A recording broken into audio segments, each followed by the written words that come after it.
Welcome back to the channel, everyone. Roger here, Rants About Tech, and today I have a slew of tablets here that I want to test on a couple of specific things here. These are going to be e-ink specific characteristics that I've been increasingly concerned about lately. The color of the background screens here, just the brighter, the better. Just for contrast sake, I think that's a real e-ink specific thing. Like, who cares about the background color screen of the iPad or whatever the case? You know what I mean? It's just what it is. When you turn it on is what you're concerned about. But here, what you see in the background is what you get when you turn it on. So, and that creates contrast if the difference is wide enough. If the screen is light enough and the text is dark enough, you got a good, really rich contrast to look forward to. And I like that look. I like that characteristic of e-ink. And I want that in the tablet that I choose to be my note taker. My media tablet that I'm gonna use for document processing and a real workstation type of situation, which is what I'm really trying to get into. I'm moving towards getting a more e-ink centered life as far as my workstation goes, as far as checking emails, calendar, word processing, those kind of things, document backups. I want to handle all of that on an e-ink device because I want to limit the amount of time I'm exposing myself to the LED, LCD screens, and this is a really good way to do that. And especially for note taking, this is not getting away from LCD screens, but it's definitely replacing paper. And that device, I want to have all the best characteristics of e-ink. And that contrast ratio is one of the characteristics of e-ink that I want to be the best it can be. Another thing here that I want to talk about is the distance between the actual e-ink display and the screen that sits on top. The screen that you actually write on. So I want that distance to be as thin as possible because there's a connection to be made between what you're writing on and the utensil or the tool that you're writing with. I want something that has the shortest screen to display distance possible. And you know, one of these, well, two of these are better than the other two. But those are things I'm looking at. So the screen contrast and the distance between the actual display for the e-ink and the screen that you're writing on.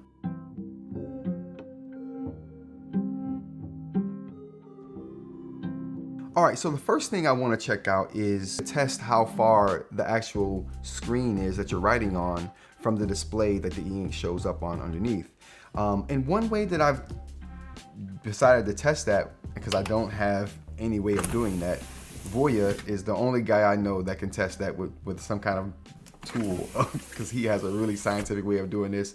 Kudos to that guy. My technique is definitely not scientific, but it's a way that you can tell. You can kind of take your tablet and look at in a way that may give you some indication of the distance you're working with, especially compared to other tablets. You won't know the exact distance because I don't have a way to test that, but relative to other tablets, you'll know where yours stacks up. So you can see here that this line right here goes into the border here, the bezel, right?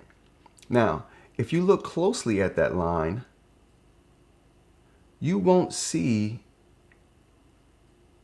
that big of a shadow on it. The thickness of that shadow is representative of the distance between the display and the screen that you're writing on. You don't really see one right there, so that tells us that there's not much of a difference there at all. So this Remarkable 2 seems to have a really good screen to display ratio. I don't know if that's a thing, but we're coining it today. So the screen to display ratio is really low on this particular device. Don't quote me on that, okay? This is just a term we're gonna use here, okay? If you say it anywhere else, people are gonna be looking at you like, what the hell are you talking about? All right, so it seems to be pretty low on this particular device, the Remarkable 2. So let's go ahead and take a look at the Note Air 3C. All right, so let's do the same thing. We're gonna find a line that goes over. See, with this device, it's even easier, I think, because there we go. That's even better. Because not only do we have that line right here that goes into here that we can kind of see, but we have that T and temp right here. You see how the shadow covers a portion of the T and temp? That's a lot thicker of a shadow than the Remarkable 2 produced on its line there. And can we see that? See that shadow covering the T right there? So that tells us a little bit about the screen to display ratio. It tells us that that ratio is higher on the Air 3C than it is on the Remarkable 2. So that tells me that the Remarkable 2's ink is closer to the screen than the Note Air 3C. And you can just kind of look at that and tell, right? You can look at this and say, yeah, there's something different about that. And that's one of the differences right there. So let's go on to the Tab Ultra. I said Tab Ultra. Oh, I would love to have that thing. Let's go on to the Tab Mini C. All right, so the same thing with the Tab Mini C. We're lucky in that we have the temp lettering right here to kind of go off of.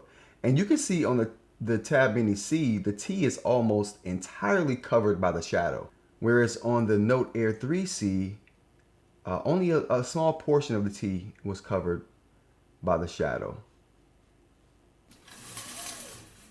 And just so I'm going to take a look at these and see how much of a difference they are in size.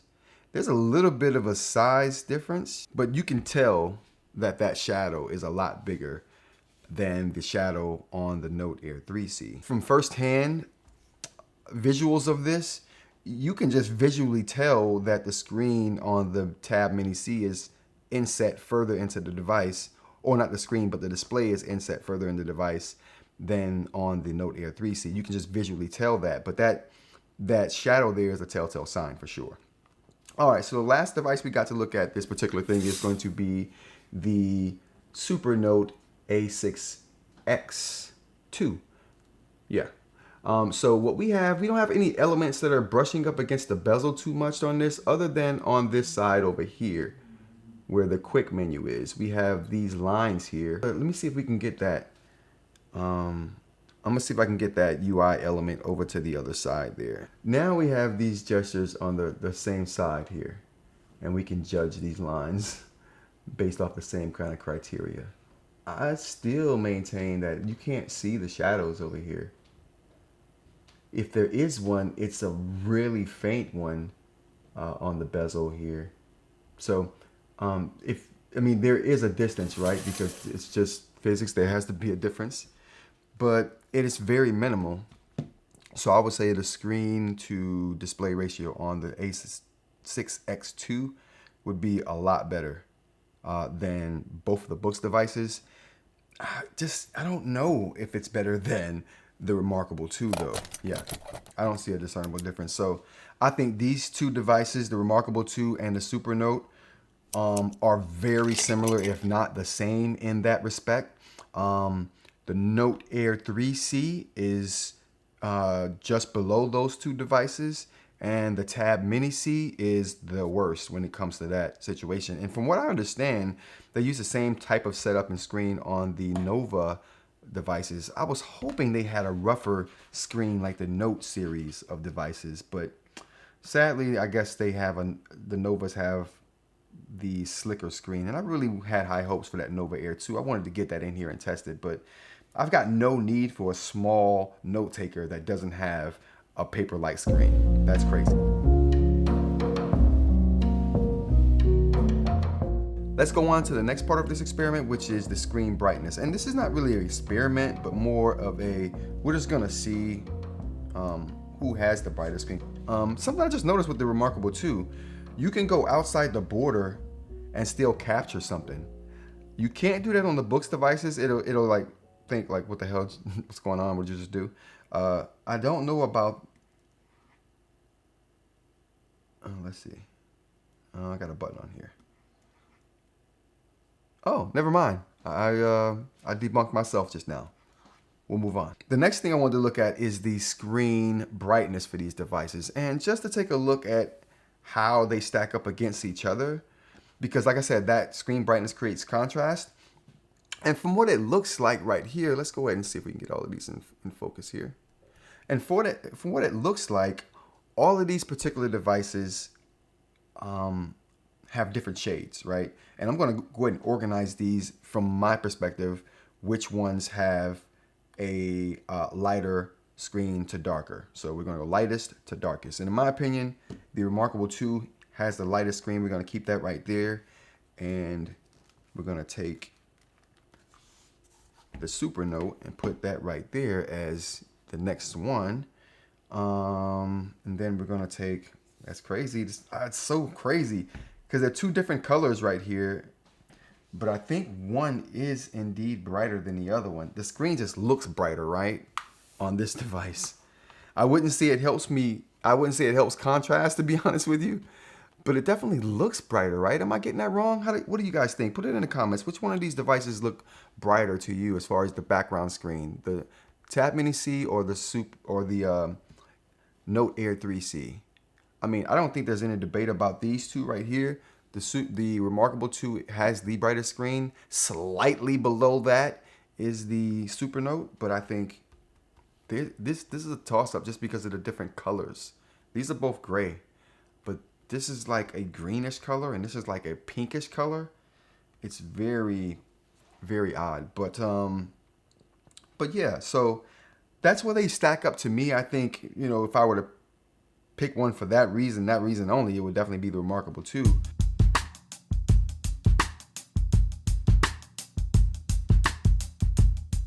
But let's go ahead and see how the ink looks as well, because like I said, the ink quality is one of those things I'm really getting into. How does the ink show up on the screen? I don't know if there's algorithms involved in how they make the ink show up, but it definitely seems like there is something going on behind the scenes of these different devices. Regardless, and it's subjective, right? But I like the creative or the stylistic pens they have, so we're gonna go with those. All right, so let's start with the Remarkable. And I do like that brush, but it's a little too stylized for a comparison. I like the way that it writes. The darkness of the lines. I don't know if I'm getting... Let's move over to here so I get better sound. I don't know what I was thinking. I like the darkness of it. It shows up nice and crisp. Really nice and dark. And I like that about it. Yeah, super dark. I like the ink. There's nothing wrong with the ink on Remarkable 2. I like it as far as just the ink quality. And for me, ink quality is darkness, how they shape the lines, no jagginess of the lines. Like you can't really see jagginess on their lines. You create little arcs here. And I think there will be some jagginess initially. Oh, you know what though? No, I am seeing a little bit of jag. This part right here. There is some jaggedness right here that's just not going away. I don't know if you can see that right here or not. Let's pull it over here. You can see some jagginess. You see that? Yeah, it's weird. I don't like it. Semi-straight line, but jaggy.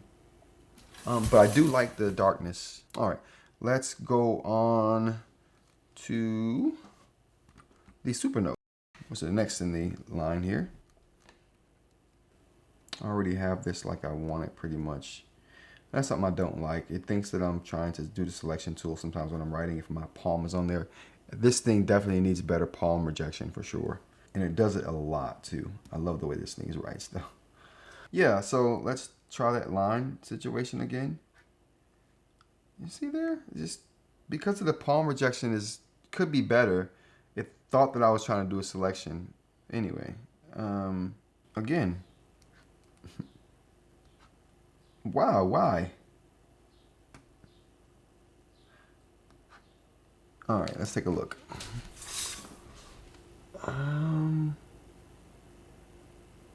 Yeah, I mean, I don't see any jaggies. Well, maybe. What do you guys think? I do like the darkness of the ink. The darkness of the ink does help, for sure. All right, Tab Mini C. I think we were picking a marker there. Yep, super dark. I love the way it looks. It doesn't have that pop of being super close to the screen, like for reasons that we just talked about, but and it doesn't have that contrast for also reasons we just talked about. All of the backlights are off on these. Well, these two don't have backlights at all, and the backlights that these have are off. So there's no contrast. The contrast is way better, obviously. Okay, all right. So, jaggies? Yes, no? I mean, it looks super neat and clean. I don't see any jaggies. They do a good job of the anti-aliasing. And the lines look super crisp, even without crazy good contrast. I don't know why I'm hating on this, but I am. I want to like these more, but this is looking good. But this just reminds me of what you see when you see like ink on an iPad. You know, it's just, that's kind of the vibe I get when I see this. It's like, it's almost too good and like, okay, well, that doesn't look like ink to me. It's just like some LED stuff. But it's good. It's fine. I should have made this as small as I could. I don't know why it keeps getting bigger, but it's fine. It's fine. It looks good though. I won't complain about it. All right, let's try the Note Air 3C. All right, let's see what we got. Can we see this? All right. Again, it's akin to what you would see on, I think, on an iPad. That's the look and the vibe I'm getting here. But that's not a bad thing. It's just a particular look, and the jaggies are nowhere to be found that I'm seeing in the Remarkable 2. Yeah, this is what I expect eInk to look like. Although, even though this is what I expect eInk to look like, I think the Supernote gives me what I think eInk should look like, but looks better than the Remarkable 2. And I don't know why that is. Super dark lines. You know, they handle the jagginess differently too. There is no jaggy. Either they have the anti-aliasing going all the time, or after a short period of time, I'll have to do some testing to see how that works out or how that works. But this just looks cleaner. Looks like eInk doesn't give me that iPad feel that these two do, but it looks cleaner than the Remarkable. Not that the Remarkable looks bad at all. Just my personal preference, the Supernote ink itself just looks cleaner, less jaggy. Clearly, there's no debate about that. As dark, as eInk-ish looking, just cleaner to me, just cleaner. All right, I think that's it. I think we've gone through all my eInk characteristics, and there were only 3.